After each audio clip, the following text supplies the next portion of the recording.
Suhu dan kalor. Ini adalah materi untuk jenjang kelas sekolah menengah atas atau jenjang madrasah aliyah. Di dalam bab ini kurang lebih yang akan kita pelajari. Yang pertama adalah suhu dan pengukurannya. Yang kedua adalah pemuaian. Yang ketiga adalah kalor dan yang keempat adalah perpindahan kalor. Dengan untuk suhu dan pengukurannya yang akan kita bahas yaitu seputar termometer dan skala suhu. Kemudian untuk pemuaian ini adalah pemuaian zat padat, zat cair, dan pemuaian gas. Kemudian untuk kalor yang akan kita bahas itu adalah kalor jenis dan kapasitas kalor, asas Black, kemudian juga perubahan wujud zat, dan kalor energi listrik dan gaya gesek. Kemudian untuk perpindahan kalor yang akan kita bahas itu adalah konduksi, konveksi, dan radiasi. Kita bahas untuk yang pertama itu adalah suhu dan pengukurannya. Suhu merupakan derajat panas atau dingin pada suatu benda. Maka di sini termometer ini adalah alat yang digunakan untuk mengukur suhu. Artinya di sini termometer itu adalah alat untuk mengukur derajat panas atau dinginnya suatu benda. Termometer bekerja menggunakan atau memanfaatkan sifat termometrik atau perubahan sifat fisik zat karena perubahan suhu. Contohnya di sini yang menggunakan sifat termometrik ini adalah volume zat cair, panjang logam hambatan listrik, gaya gerak listrik, dan warna pijar kawat. Untuk contohnya yang biasa kita temukan dalam kehidupan sehari-hari ini adalah volume zat cair. Kadang kita menggunakan termometer raksa atau termometer alkohol untuk mengukur suhu tertentu. Misal di sini termometer raksa kita menggunakan untuk mengukur suhu tubuh. Di dalam termometer ada yang namanya skala suhu atau skala yang biasa digunakan dalam termometer pengukuran suhu. Maka di sini ada skala Celcius, skala Reaumur, skala Fahrenheit, dan skala Kelvin. Dan di sini masing-masing skala ini memiliki apa yang namanya kalibrasi termometer atau penetapan titik bawah atau titik beku normal air dan titik tetap atas atau titik didih normal air. Dengan di sini untuk skala Celcius, Reaumur, Fahrenheit, dan Kelvin masing-masing berbeda. Dengan di sini untuk Celcius ini adalah 0 sampai 100, titik bekunya 0, titik didihnya 100, kemudian Reaumur di sini ada 0 sampai 80, Fahrenheit di sini 32 sampai 212 dan Kelvin 273 sampai 373. Maka hubungan dari titik tetap bawah atau titik beku dan titik tetap atas atau titik didih dari dua termometer bisa kita simpulkan seperti ini. Semisal di sini ada termometer A dan termometer B, dengan di sini titik didih dan titik bekunya di sini berbeda-beda. Maka di sini berlaku rumus suhu A dikurangi titik beku A dibagi dengan titik didih A dikurangi titik beku A sama dengan suhu B dikurangi titik beku B dibagi dengan titik didih B dikurangi titik beku B.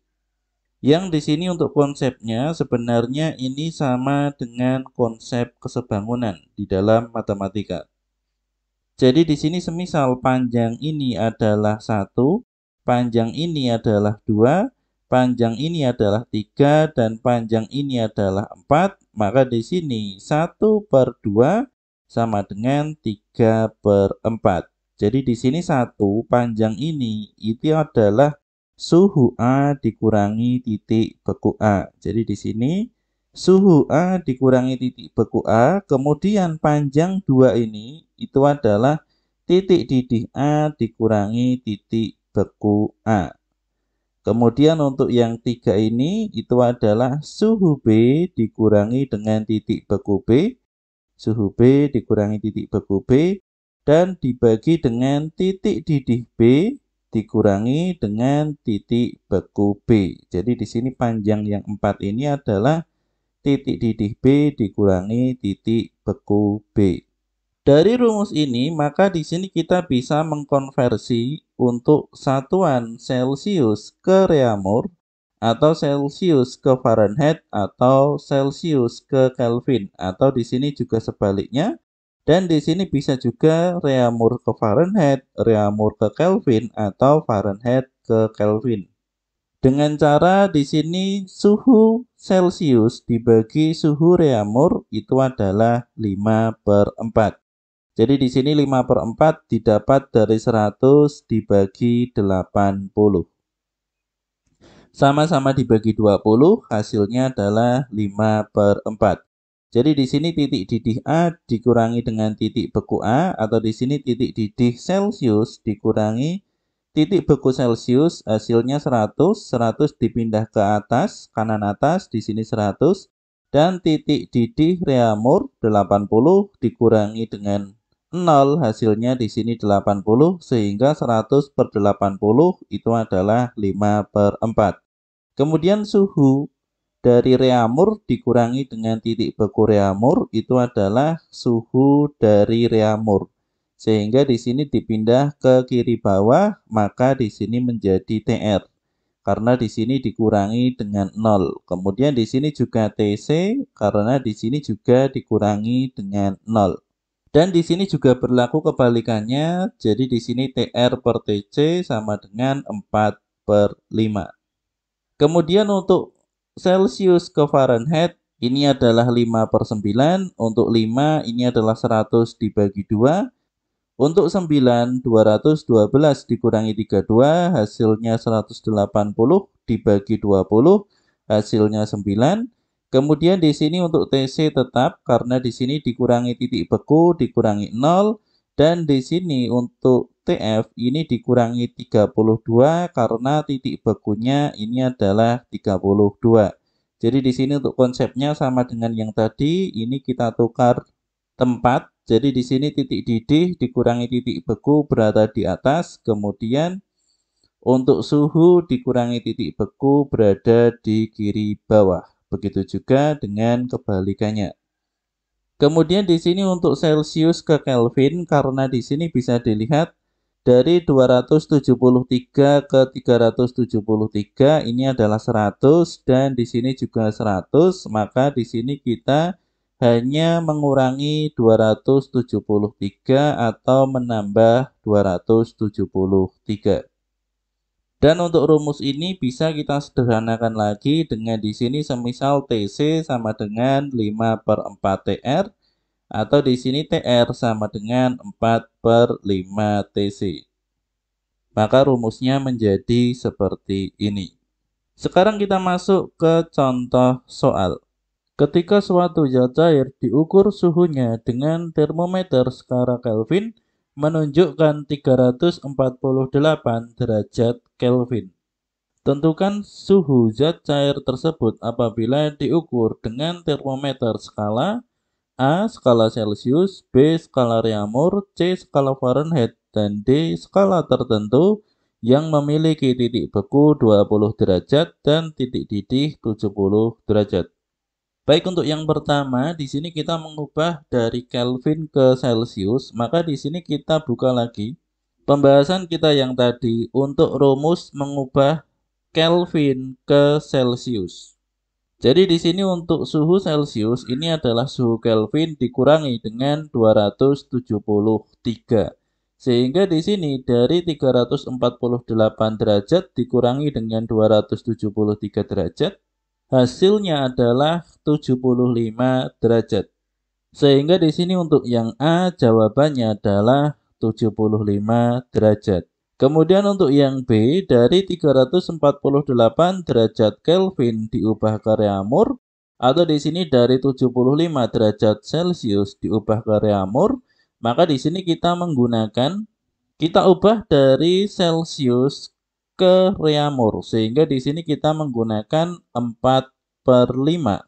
Maka di sini 4/5 dikalikan dengan 75 derajat Celcius, hasilnya adalah 75 dibagi 5, itu adalah 15. 15 dikali 4, hasilnya adalah 60. Sehingga di sini 348 derajat Kelvin, ini adalah 60 derajat Reaumur. Kemudian untuk yang C kita ubah ke skala Fahrenheit. Maka di sini untuk Fahrenheit, ini kita bisa menggunakan dari Celsius ke Fahrenheit atau Fahrenheit ke Celsius.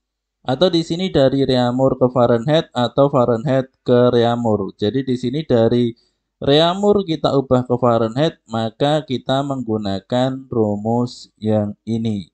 Sehingga di sini 9/4 dikali Reaumur, ini adalah dikali 60, ditambah 32 derajat.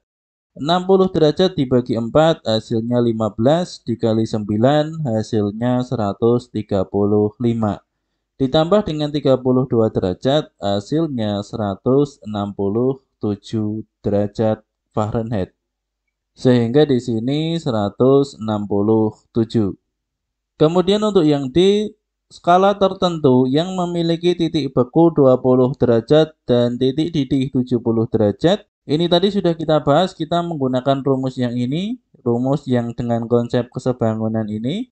Maka dari rumus ini, kita akan mengambil untuk yang Celsius, karena di sini lebih mudah. Untuk yang Celsius, ini adalah 75 derajat Celcius. Kita ubah ke termometer dengan skala tertentu yang di sini titik bekunya 20 dan titik didihnya 70. Sehingga di sini 75 dikurangi 0 dibagi dengan 100 dikurangi 0 sama dengan TT dikurangi 20 dibagi dengan 70 dikurangi 20. Sehingga di sini menjadi 75/100 sama dengan TT dikurangi 20 derajat per 50 derajat. Maka di sini untuk 75/100 ini bisa kita sederhanakan, sama-sama kita bagi 25. Hasilnya adalah 3 derajat per 4 derajat. Maka di sini 3 derajat dikali 50 derajat, hasilnya 150 derajat. Kemudian 4 dikali TT, di sini 4 derajat TT, min, di sini 4 dikali min 20, hasilnya min 80. Maka di sini min 80 dipindah ke ruas kiri, maka di sini dijumlah menjadi 230. Maka di sini untuk suhu pada termometer tertentu ini adalah 230 dibagi 4. Hasilnya itu adalah 57,5 derajat. Sehingga di sini dengan termometer skala tertentu yang titik bekunya 20 derajat dan titik didihnya 70 derajat, hasilnya adalah 57,5 derajat. Kemudian untuk yang berikutnya, sekarang kita masuk ke pemuaian. Di sini ada pemuaian zat padat, pemuaian zat cair, dan pemuaian gas.